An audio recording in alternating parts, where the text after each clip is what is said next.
На мінулым тыдні мы ўсе ўбачылі, як вельмі моцны момант, я б казаў, як на прэс-канферэнцыі, амаль у прамым эфіры, былы палітвязень Сяргей Ціханаўскі не стрымаў слёзы. І дагэтуль, мне падаецца, гэта выклікае, калі мужчына плача, выклікае нейкі такі, я не знаю, не ведаю, як, не жах, а незразумеласць нейкая. Гэта асуджэнне, гэта асуджэнне. Я гэта мужчына са слізьмі. Ну, здзіўленне, напрыклад. Нехта спачувае, але вось гэта розныя эмоцыі і сеткі, мне падаецца, вогнішча там у сетках, бо ўсе абмяркоўваюць. Ці можна плакаць мужчынам і што гэта было? Да, я тоже смотрела и была очень так тронута всем интервью. И мой Facebook тоже разорвался от разных мнений. Да, мне кажется, что такая часть реакции негативная связана все еще с каким-то стигматизацией и стереотипами, что мужчинам нельзя плакать, что это некоторое проявление там, слабости и так далее, что как-то традиционно чувства больше приписывали женщинам, и такая чувствительность — это больше качество женщины. И когда в прямом эфире так публично мужчина плачет, это выкликает много разных чувств. Я думаю, что это связано со стереотипами и то, как у нас в обществе до сих пор, к сожалению, мальчики воспитываются.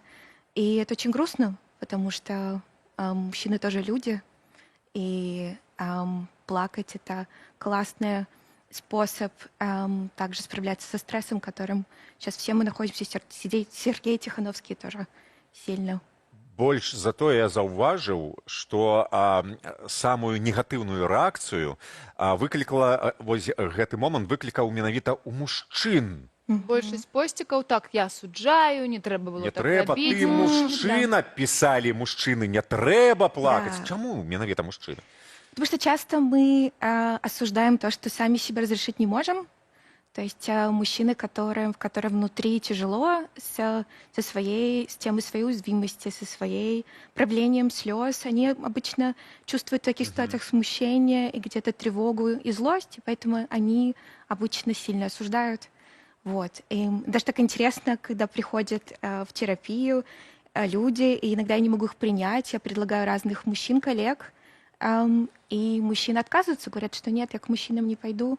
Я как-то не могу проявить слабость, я хочу к женщине, порекомендуйте мне, пожалуйста, женщину. И это очень интересно, да. Так часто я очень слышу, что мужчины хотят делиться своей такой эмоциональной реакцией, могут себе позволить слабость и слезы только в присутствии, например, женщины-терапевта, а не мужчины. Мне заўсёды падавалася, што не, калі я пойду да псіхатэрапеўта, я пойду да мужчыны, мне так падавал. Але ёсць, калі прыйдзе час, я не ведаю, што я зраблю. Такое нават слова, такі тэрмін, як па-навуковаму, але я пашукаю, мэнкіпінг. Мэнкіпінг — гэта такое абслугоўванне, эмацыйнае абслугоўванне. Жанчына, напрыклад, жонка, напрыклад, сестра, ці нехта, ці маці, абслугоўвае эмацыйна. Слухае, ці цяжка, цябе ці не цяжка. Чаму мужчыны, вось, дарэчы, да вас пытанне да абодвух, чаму мужчыны не абмяркоўваюць свае эмоцыі, свае праблемы з іншымі мужчынамі, з сябрамі, з бацькам, з іншымі мужчынамі, а заўсёды насамрэч, мы ніколі сябрамі не абмяркоўваем. Чаму? Чаму, скажы, як псіхалагічна? Ні стан здароўя, ні псіхалагічны, ні эмацыянальныя нейкія праблемы, ніколі. Но мне кажется, что часто мужчины рядом с мужчинами держат лицо.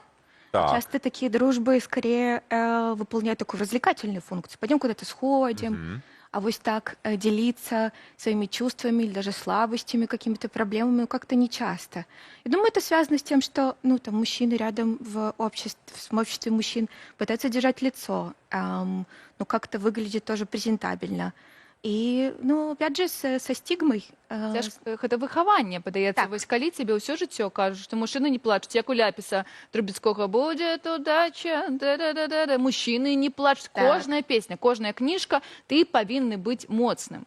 А зараз мы ўжо маем такое даследаванне. Кансалтынгавая кампанія McKinsey піша, што лідар сёння — гэта не герой без слёзаў, а чалавек, які павінны і сумнявацца і быць сапраўдным.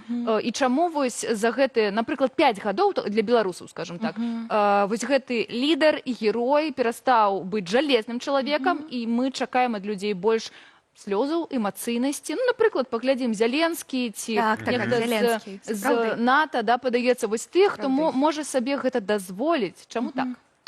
Ну, мне кажется, время очень поменялось, если так еще, ну, последние 5 лет, это, по крайней мере, для белорусов очень нестабильный. Это такое время неопределенности, где, ну, например, так больше вертикальная какая-то власть, где начальник сильный говорит, что делать больше не работает, нам нужны другие навыки, нам нужны навыки, как действовать в неопределенности. Мы должны, ну, научиться эмпатии. Например, Зеленский пример классный.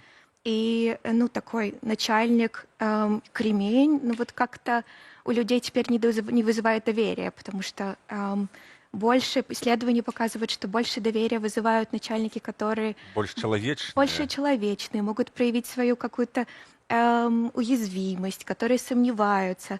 Потому что, ну, сейчас такое время, невозможно все просчитать. Так и само нам мусить нужно- быть некие, я не ведаю, межы ж. Межы слёзаў? Ну вось, напрыклад, твой сябра Канстанцін Каверн у эфіры казаў, што гэты мужчына, які развітваўся з падтрымкай Украіны, я не ведаю, там, ці НАТО гэта быў, ці... Вось як можна плакаць, калі ты ваенны чалавек, калі ты пра Не зброю? чапай Каверына. Ён Ой, лепш чапаць, ведае. Добра, ну вось, якія межы ёсць, калі ў цябе баліць? Ці ёсць вось на прыкладзе твайго досведа межы, калі трэба казаць, не, вось тут ужо плакаць не трэба. Мужчына, калі ласачка, не Так, плач. ці ёсць гэта межа? Я думаю, да. До тех пор у нас интересно тоже на тренинге, нас обучали психотерапевтам, и у нас было у многих коллег был вопрос, а что будет, если я заплачу на сессии, я как терапевт, потому что бывают страшные какие-то ситуации. И нам говорили, что до тех пор, пока это вам не мешает работать, функционировать и выполнять свою роль, с этим все в порядке. Тем более, если возвращаясь к Сергею Тихановскому, он явно как сейчас такой в стрессовой ситуации, это травматическая реакция. Все, что для него важно, то, что мы можем сделать как общество, это дать ему это место и возможность говорить и не осуждать, потому что он точно этого всякого уже наслушался, и просто как-то вот это безопасное пространство делиться собой, говорить то, о чем болит, очень, ну, так приводит к заживлению этих ран. А вось, напрыклад, як ты думаеш, сам Ціхановскі зараз саромеецца, асуджае свае слёзы? Ну, я его не знаю, но мне кажется, что нет. Як табе падаецца? Мне кажется, что нет. Мне кажется, что нет. Ну, я в этом интервью была тронута его таким честностью. Я думаю, что нет. Я думаю, что он сделал все верно, и команда, и Светланы это понимает, и ее стиль тоже такой человеческий. Она очень эмпатичная женщина, и я думаю, что нет. Я немножко беспокоюсь за тех белорусов, которые... Ну, за наше общество, потому что последние 5 лет мы все там травмированы, мы встречались с утратами. У каждого из нас там в течение последних 5 лет есть какая-то тема, в которой было больно. И люди, которые там не обращаются к психологу, и те, которые так запихивают эти чувства внутрь, могли почувствовать что-то тяжелое. Например, ну, там в течение этого интервью я слышала своих клиентов, которые приходили, говорили, мы как будто очутились в 2020 году, когда слушали Сергея, потому что это у нас подняло там те самые разные трудные чувства, которых мы боялись внутри так касаться. Я успомніў яшчэ невялічкі прыклад. У дзяцінстве у меня быў журнал «Вясёлыя карцінкі». Так. Калі хлопчык плача, значыць, ёсць прычына. Калі слёзы пряча, значыць, ён мужчына. Але я вам прапаную, дзякую табе, што прыйшла, па-першае, а другое, даем дазвол усім на эмоцыі, бо гэта частка тэрапіі, якая дапамагае нам вось усё гэта дрэннае выкідваць сабе і далей друг друга адзін аднаго падтрымліваць.